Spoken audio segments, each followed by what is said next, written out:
Avec un Vini à ce niveau-là, le Real Madrid ne pouvait que se qualifier contre Benfica et c'est chose faite pour les hommes d'Alvaro Arbeloa, non sans difficulté sur ce match retour où Benfica a offert une belle résistance, une belle opposition, mais a fini par craquer face à ce Real Madrid qui n'a pas brillé, mais qui a assuré l'essentiel, la qualification en huitième de finale, avec un score cumulé sur les deux matchs de 3-1. Je trouve que ce score cumulé ne reflète d'ailleurs pas du tout la physionomie de cette double confrontation.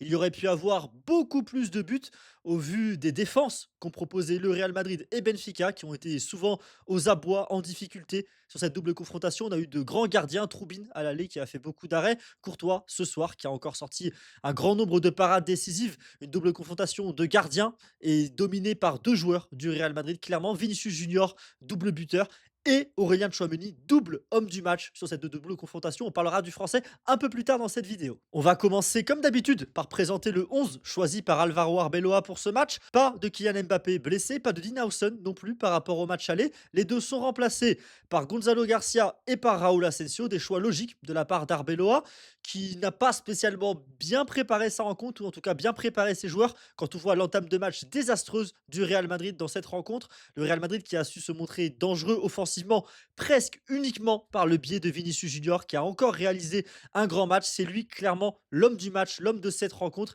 Il a traumatisé Dedic tout simplement. Il passait Dedic comme dans du beurre. À chaque action, chaque prise de balle, Vinicius Junior apportait le danger et il était bien le seul à le faire du côté du Real Madrid. Tant on a peu vu Arda Güler et Gonzalo Garcia sur ce match qui étaient les deux autres offensifs madrilènes sur le papier pour cette rencontre. Le Brésilien a brillé, bien sûr, il a brillé dans son duel face à Dedic, dans la création d'occasions, dans évidemment ce qu'il sait faire de mieux, le dribble, l'élimination, les bons choix ensuite avec plusieurs centres dangereux, même s'il n'y avait personne à la réception pour le Real Madrid. Et ensuite, il a évidemment brillé par sa qualité de sang-froid et de finition. Il a eu un vrai ballon de but dans ce match-là et ça a fait mouche. Il a facilement ajusté Troubine après une bonne prise de balle lancée en profondeur par Valverde. C'est magnifique de la part de Vinicius Junior qui conclut cette double confrontation aussi bien qu'il l'avait commencé avec son but à l'échelle d'Andalous. Magnifique de la part de Vinicius Junior en mode patron sans Kylian Mbappé sur la pelouse ce soir. Le seul concurrent au titre d'homme du match sur cette rencontre de Vinicius Junior, c'est clairement Aurélien Tchouameni, le Français qui a été élu homme du match à l'aller et au retour par l'UEFA. Et c'est pas immérité du tout. Aurélien Tchouameni qui est déjà le premier buteur ce soir d'une belle frappe à l'entrée de la surface. Et au-delà de ça, c'est un match de patron de la part de la pieuvre française qui a ratissé un grand nombre de ballons au milieu de terrain, très bon dans la lecture de jeu, dans les interceptions pour empêcher Rafa de se retourner aussi. Il y avait souvent des passes d'Orsnes notamment qui permettaient à Rafa d'avoir un temps d'avance et il y avait ensuite Chouameni qui était là pour revenir et pour empêcher Rafa de s'exprimer ensuite. Alors Rafa n'a pas non plus été spécialement bon sur la rapidité d'exécution au milieu de terrain, mais c'est aussi dû au très bon travail de sap défensif d'Aurélien Chouameni qui a fait un très bon match aussi dans les choix offensifs. Il y a deux trois très belles transversales aujourd'hui, deux trois passes vers l'avant aussi. C'est ce qui manque clairement à Aurélien Chouameni dans ce Real Madrid, c'est de prendre ses responsabilités, de s'exprimer plus offensivement, mais il l'a clairement fait sur cette double confrontation contre Benfica et c'est de bon augure bien sûr pour la suite de la saison du Français en Ligue des Champions parce qu'en Liga, c'est toujours très compliqué de sa part, je trouve, dans cet exercice-là de s'exprimer avec ballon défensivement. Là, pour le coup, on sait ce qu'il offre, on sait ce qu'il apporte et ça reste que du bon pour ce Real Madrid ce soir comme au match aller. Il y a un autre joueur que j'ai envie de mentionner positivement, c'est Federico Valverde. L'Uruguayen a été l'auteur d'un doublé de passes décisives sur cette rencontre. Alors c'est beau statistiquement de la part de Federico Valverde qui continue à être décisif avec ce Real Madrid. Ça va beaucoup mieux sur cet aspect-là dernièrement.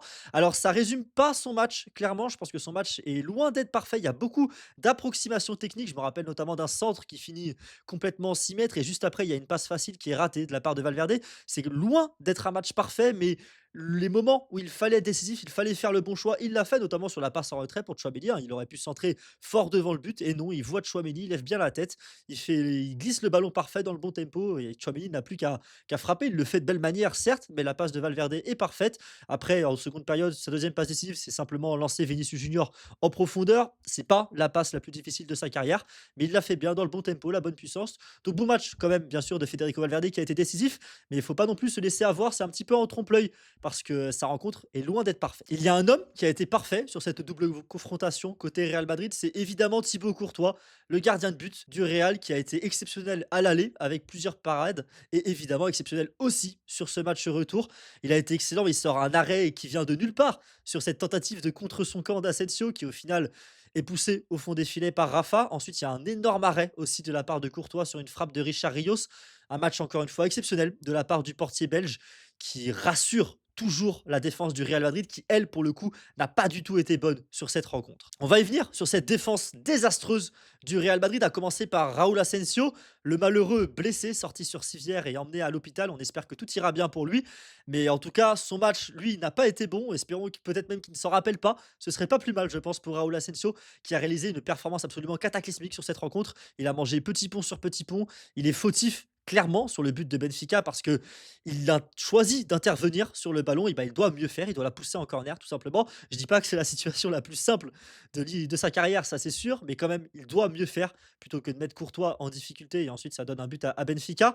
Et globalement, son match est complètement raté de la part de Raúl Asensio. Ça a été lui le pire défenseur du Real Madrid, mais c'est pas pour autant que Trent Alexander-Arnold ou Carreras, les deux latéraux du Real, ont brillé non plus. Carreras, très discret, je trouve, dans ce match-là, alors qu'il n'avait pas vraiment d'opposition. Benfica a joué sans ailier droit sur cette rencontre et pourtant on n'a pas du tout vu Carreras à l'œuvre avec ballon offensivement sur ce match-là. De l'autre côté, Trent Alexander-Arnold, lui, il avait beaucoup de travail défensivement en ayant l'ailier norvégien sur lui, Sheldrup.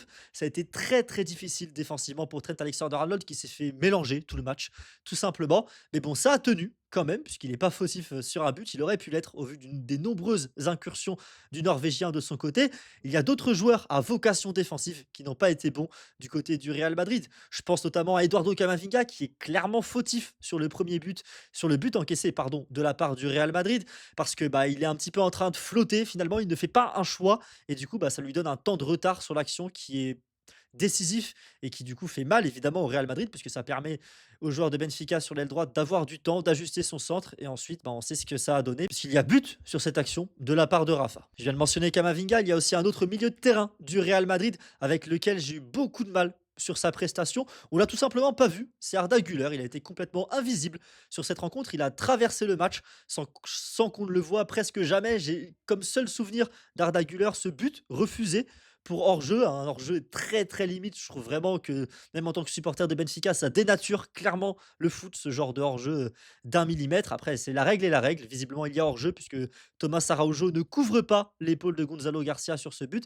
Arda Güler qui avait poussé le ballon au fond des filets ensuite. C'est la seule fois qu'on l'a vu du match, tout simplement. Un match, encore une fois, traversé comme un fantôme de la part du Turc et ça fait beaucoup de matchs traversés de la sorte dernièrement pour l'ancien joueur de Fenerbahçe. En face, le Benfica de José Mourinho, suspendu pour ce match, avait un but à remonter pour espérer arracher la prolongation et ensuite potentiellement se qualifier. Et on l'a senti dès l'entame de match, les Benfiquistes avaient le couteau entre les dents, envie de prendre le Real Madrid à la gorge. Et c'est ce qu'ils ont réussi à faire en ouvrant rapidement le score, en se procurant beaucoup d'occasions en début de match.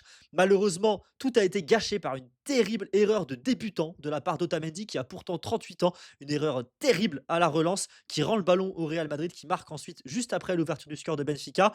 L'espoir et le bonheur a été de courte durée pour les Benfiquistes et se sont quand même procuré de nombreuses occasions ensuite dans la rencontre. Il y a notamment eu un énorme match de Sheldrup sur l'aile gauche pour créer ces occasions. Il a complètement mangé Trent Alexander-Arnold et il est passé de nombreuses fois. Il s'est créé de nombreuses opportunités de centre et de frappe. Malheureusement, ça n'a pas suffi. Il y a eu parfois Courtois, parfois la défense du Real Madrid en sauveur sur ces grosses occasions de Benfica. Il y a un autre joueur, je trouve, qui s'est clairement montré positivement du côté de Benfica, c'est Orsnes, qui a été excellent dans la distribution au milieu de terrain pour casser les lignes. Notamment, il y avait une relation Orsnes qui trouvait toujours la passe cachée pour Rafa. Malheureusement, Rafa, dès qu'il reçoit le ballon, il ralentit le jeu de Benfica. Personnellement, je n'en peux plus de voir ce joueur sur le maillot de Benfica. Et je n'étais clairement contre son retour lors de ce mercato d'hiver, surtout que Benfica a dû payer 8 millions alors qu'il était parti libre au Beşiktaş. Je trouve que c'est une aberration de titulariser Rafa. C'est aussi une aberration du côté de José Mourinho, puisque on sait clairement que c'est lui qui tirait les ficelles dans cette rencontre, de faire des changements aussi tard dans ce match-là. Il y avait des joueurs qui n'avaient plus leur place sur la pelouse. Le fait d'avoir sacrifié complètement le côté droit aussi en mettant Richard Rios n'est pas nécessairement très intelligent, je trouve, de sa part, même si ça a fonctionné parce que Sheldrup avait clairement pris la mesure de Trent Alexander-Arnold. En tout cas, match intéressant dans la préparation de José Mourinho, match clairement intéressant aussi de la part de Benfica qui sort avec les honneurs contre le Real Madrid, mais malheureusement c'était trop peu, trop d'approximations techniques, parfois dans le dernier geste, parfois par exemple par de la part d'Otamendi sur certaines relances. Et puis trop quand même d'écart de niveau par rapport, au Real Madrid qui a été trop fort sur quelques actions et notamment Vinicius Junior. Pour ce qui est de Benfica, c'est simple, la saison est terminée pour les benfiquistes. Ils sont éliminés en Taça da Liga, ils sont éliminés en Taça de Portugal, ils sont éliminés en Ligue des Champions et ils sont à je sais plus combien de points en championnat. La saison est terminée pour Benfica. Il restera un match en championnat contre Porto et un match contre le Sporting pour, donner un petit peu de baume au cœur aux supporters, mais le titre est trop loin. En tout cas, ça a été une campagne de Ligue des Champions clairement en demi-teinte, où il y aura eu évidemment ce grand succès avec la tête de Troubine contre le Real Madrid. Il y aura eu cette remontada au classement et cette qualification à la dernière seconde. Mais malheureusement, ce sera trop peu, cette double confrontation contre le Real Madrid, en plus entachée évidemment par les tristes événements provoqués par Prestiani et aussi par certains supporters de Benfica. Donc voilà, malheureusement, Benfica a terni son image aux yeux du monde du football et c'est dommage parce que bah, c'est un club évidemment que je porte dans mon cœur et je condamne bien sûr tous ces actes et je suis terriblement déçu de voir que certains supporters de Benfica se comportent de la sorte et que joueur de Benfica portant le maillot a pu aussi présumément se comporter de la sorte contre Vinicius Junior. C'est terrible à voir et c'est terrible évidemment pour l'image du club portugais en Europe et à l'international. Du côté du Real Madrid, on peut avoir le sourire. Qualification en huitième de finale. Ça sera soit le Sporting pour à nouveau retourner à Lisbonne et espérer battre un nouveau club portugais, ou alors ce sera le bon vieil ami du Real Madrid en Ligue des Champions dernièrement, Manchester City, qui se dressera sur la route des Madrilènes. Dans les deux cas, ce sera une double confrontation intéressante parce que le Sporting, ça joue bien, ça a fait top 8 dans cette Ligue des Champions déjà, premièrement. Et puis deuxièmement, bah, ça joue bien quand même, il y a de bons éléments. Il y a Oli Moon qui est resté, notamment au milieu de terrain alors qu'il était prévu de partir à l'Atlético. Il y a Luis Suarez qui enquille les buts en attaque en pointe avec le Sporting. C'est une équipe intéressante, c'est une équipe sur le papier que je trouve plus complète que Benfica cette saison. Donc attention au Real Madrid. Si c'est Manchester City, là, on sait évidemment un peu plus à quoi s'attendre avec le Manchester City de Pep Guardiola, mené par Erling Haaland, lancé dans une course au titre, dans une remontée au titre folle en Première Ligue. J'espère quand même que ce sera le Sporting, histoire d'avoir un petit peu de changement pour le Real Madrid et histoire de pouvoir supporter le Real Madrid dans une double confrontation, ce qui n'était pas le cas lors de celle-ci.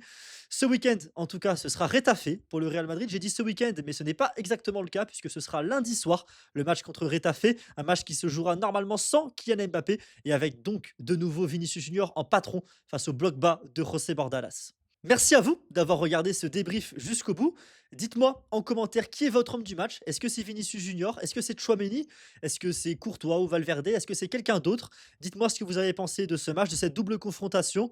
Évidemment, je l'ai déjà mentionné, mes grands soutiens, bien sûr, à Vinicius Junior par rapport à ce qui s'est passé la semaine dernière. Personnellement, ça m'avait complètement dégoûté à l'idée de faire un débrief, ce qui s'était passé. J'étais dégoûté par mon club, par Benfica, dégoûté par les actes, évidemment, de Prestiani, dégoûté aussi par les actes de certains en public. J'avais tout simplement pas envie d'en parler, sachant qu'en plus, évidemment, en tant que personne non racisée, je ne me sens pas comme étant le premier porteur de ce message, bien sûr, même si je condamne tout acte raciste et vraiment pour le dire familièrement, qu'ils aillent se faire foutre, toutes les personnes qui agissent comme ça dans un stade de foot, y compris d'ailleurs le fan du Real Madrid qui faisait des saluts nazis ce soir aussi, que toutes ces personnes-là dégagent des stades et j'espère même que toutes ces personnes-là subissent des grosses amendes, des peines de prison parce que c'est tout ce que les racistes et les haineux méritent. Bravo au Real Madrid pour la qualification. Merci d'être resté jusqu'au bout. Pensez à laisser un like, à vous abonner si ça vous a plu et on se retrouve très bientôt sur les analyses du Guy. Salut à tous, ciao.